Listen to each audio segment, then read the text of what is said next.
अरे राहुल तो हाथ कूल हो।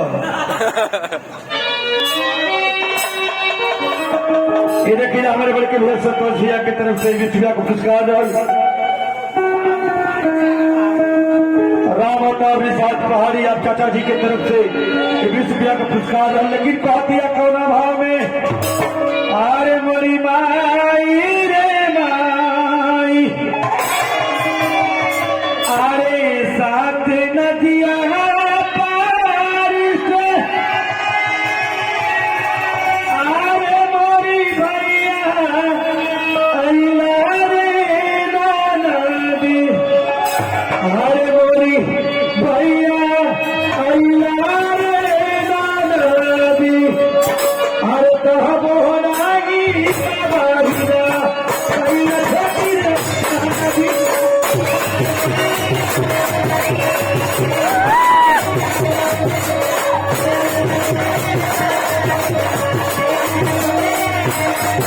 अरे साथ नदिया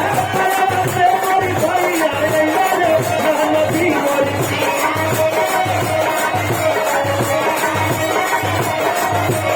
अरे साथ नदिया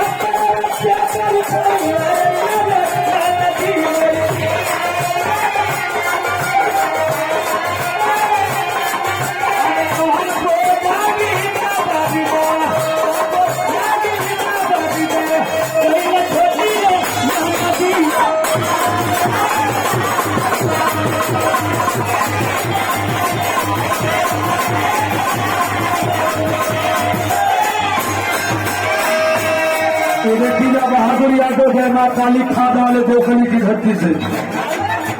मिठाई वाले आप चाचा जी की तरफ से 100 रुपया का पुरस्कार हम सकल पढ़ के भोजपुरी में वो छूटे तोड़ लगी बात कहा दिया कि ये नंदी भैया हमारे आई हला, लेकिन ना बुढ़ऊ भी जाना करिए। अरे खुशियाँ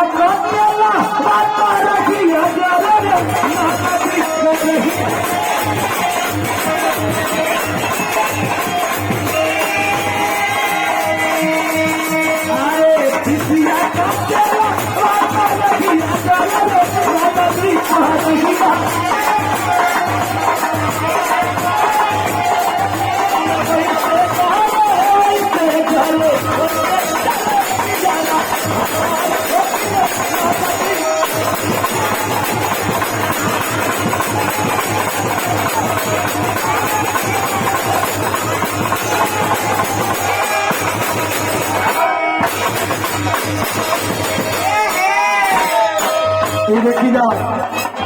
अंकित भारती के आप पापा जी ओपी भारती जिला पंचायत के आप सदस्य हो, आप चाचा जी की तरफ से दोबारा पुरस्कार 500 रुपया का पुरस्कार हुआ। पहले तो चाचा जी के सम्मान में एक देश जोरदार ताली हो जाओ। लेकिन मुन्ना भैया ऐसे पहले हमारे कमाता वही बाबा जब मौनी बाबा का मेला आया हुआ चाहे जाता पिछड़ लो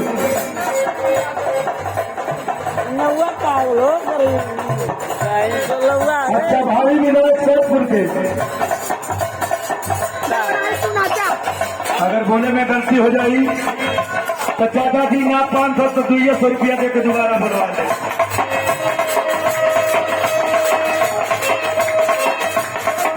लेकिन जब हमारी माता बहन जात पर लेके शेख है चाहे एक पसरी बहु लेके बढ़िया उस समय गाँव भौजैया गाँव थे नदी से पहुंचे का अरे जैसिया से मैया हमारी मैया घर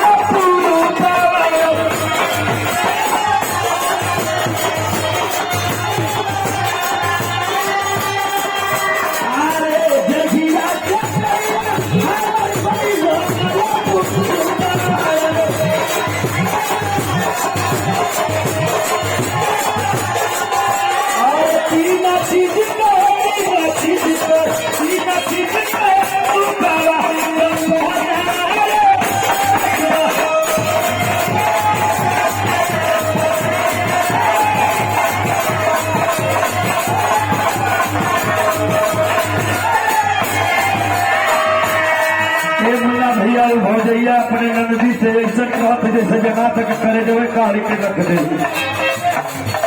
ये देखिए हमारे सिलेंडर भाई के तरफ से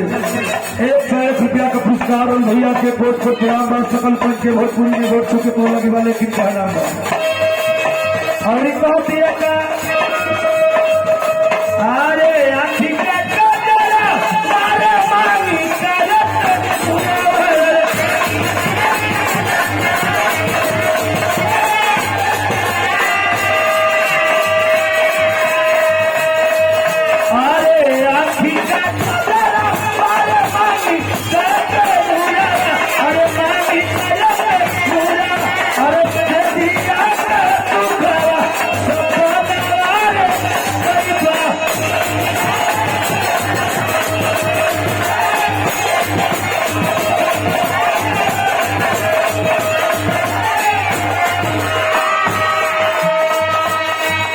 तो माता वही लोग लेकिन नंदी कह उभैया कहते नंदी से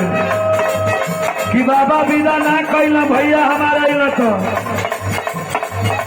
अरे मोरे पीछे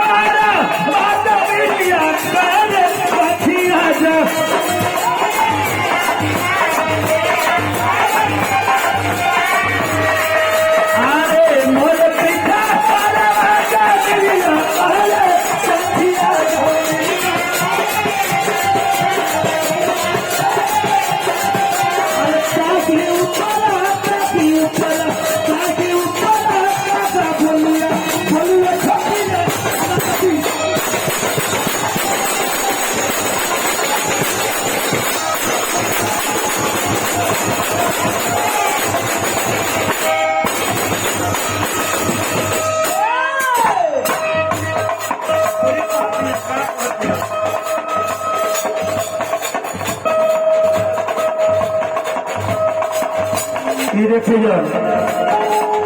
हमरे नाम राशि मैनपुर की धरती से हमारे बड़के भैया कमलेश भैया